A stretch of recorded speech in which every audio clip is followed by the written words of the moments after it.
In 2013, Berto Romero and Andrew Buenafuente, two top Spanish comedians, launched Nobody Knows Anything, an innovative and risky project featuring a fully improvised show with no script, guidelines, or set theme. It all started with simple, routine conversations between friends, featuring freestyle humor based on everyday or personal topics, always using comedy techniques and their strong chemistry. And if at any point they needed more resources, they would always have an audience in front of them to interact with, sometimes through the microphone and other times through little notes.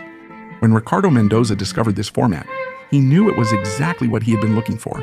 So he went to pitch the idea to his two closest and most suitable comedian friends, Hop Mancilla and Jorge Luna Hop. Did he have other work commitments?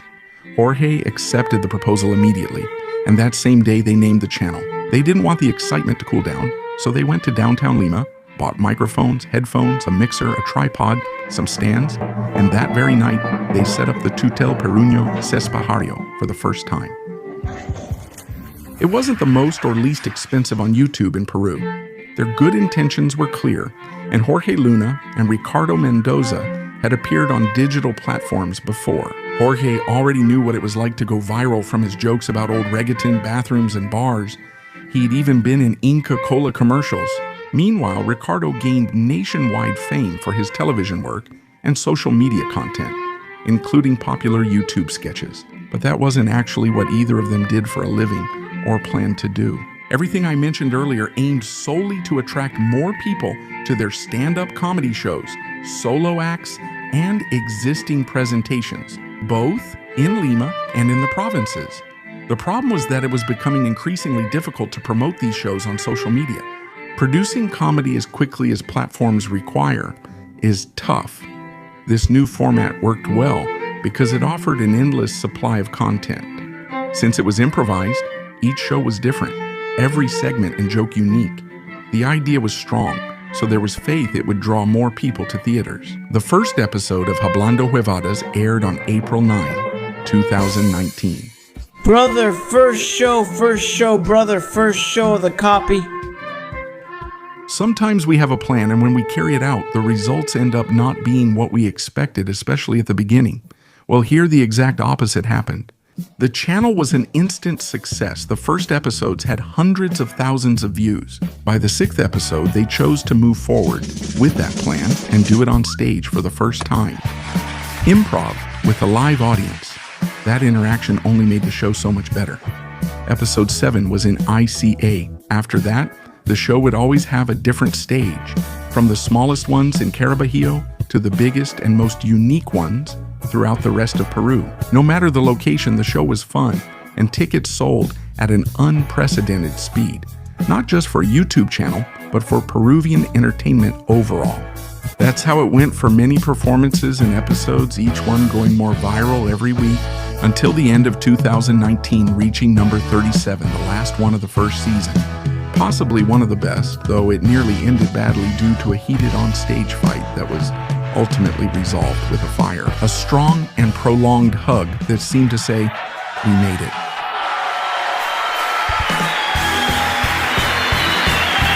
Nonsense. That project didn't even exist 9 months ago. Not only had it already achieved its goal of filling as many theaters as possible, but in addition, they were the biggest YouTube channel in Peru. The top had been reached, and this hug could have already been a good ending for this story. And staying as number one all these years. That would have also been worth telling, but time would eventually reveal that this was just the beginning. The truly big dreams were just about to come true. We're already searching for the place. It might be Mariangola, but I'm not sure. The exposition park, amphitheater right in front. Something intimate. I want it to be by invitation only, brother. Something intimate. On February 14th, 2020, they filled Exposition Park's 4,000-seat amphitheater, and after that they went on their first tour through Europe and Japan, better known as the Corona Tour. You can probably imagine why the quarantine was such a huge blow to the entire entertainment industry worldwide. Now imagine what it was like for a show that filled 1 or 2 theaters a week and also relied on constant interaction with its audience. Now they could only meet on Zoom, and since this wasn't ending soon, they had to reinvent themselves like many of us did. They chose to settle down again, rented a studio, and created a set similar to the early episodes, but more advanced this time. And they started recording new codes, creating new segments, new games, new interactions. They started exploring different ways of doing comedy within a format that seemed to keep working. This is where that team of collaborators, better known as the Slaves, became vitally important, as during the recordings they stopped being visual editors, producers, to become an important part of the show. The show was hosted by Jorge and Ricardo, with Gerardo telling jokes, Mario sharing nighttime stories, Joseph dancing 4K captain, befriending Vincenzo, Jose doing intro impressions, Abed not being farandulin, and Alonso sometimes starting the show. The set kept growing and became the most expensive on YouTube. Peru. The show reinvented itself. Though they couldn't sell thousands of theater tickets anymore, statistics showed their popularity was rising. They began streaming private shows like many artists then, though few achieved their level of success.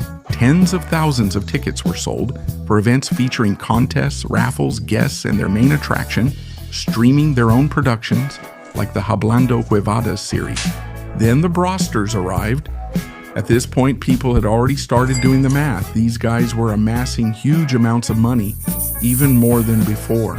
So when the restrictions on in-person events ended, they decided to take the next step. Maybe the biggest one of all. They bought their own theater. One of the country's most famous and well-remembered, the Canut Theater in Miraflores. Giants like David Copperfield, Tyler Perry, or George Lucas had done it for their movies, to have complete control over their art. And these Peruvians didn't seem to feel inferior or have lesser ambitions. Thinking big may seem logical and tempting, but it's always the hardest path, requiring the most work, sacrifice, and deprivation. Maybe Ricardo and Jorge enjoyed this part of the process, which made it seem simple, genuine, and natural. Of two lovers, of two comedy addicts who live only thinking about doing it more times and in bigger places. So they got the engine running, quickly remodeled the Canut, started the third season, and began doing many more things. They turned an abandoned theater into the largest space for creating original content, at least in Latin America. So the show reached another level, in every sense. This was reflected in the numbers on social media. It was no longer just 1 or 2 million per episode.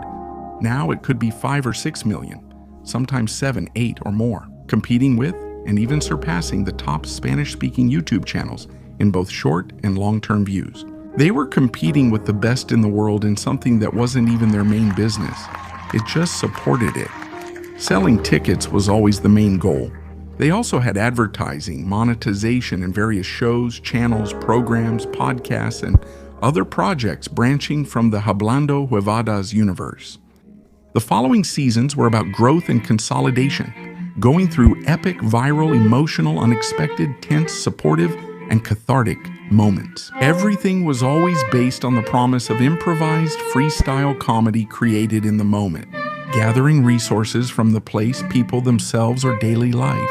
Humor about everyday life makes us laugh because we relate to it and experience similar things. When there's a technique, a studied, deliberate approach used to generate laughter, comedic formulas used by performers from Greek theater to modern stand-up worldwide, dark, physical, satirical, and parodic humor have long been controversial, yet remain key for reflection, self-criticism, and challenging power. An artistic expression that has always brought topics to the table and exposed for centuries the most common and absurd instincts of human beings. Perhaps the greatest of these is laughter, because laughing is therapeutic, restorative, healing, because in some way it makes us feel better. It's impressive how many comments in every Hablando Huevadas video thank them, saying it became therapy or a ray of light for many.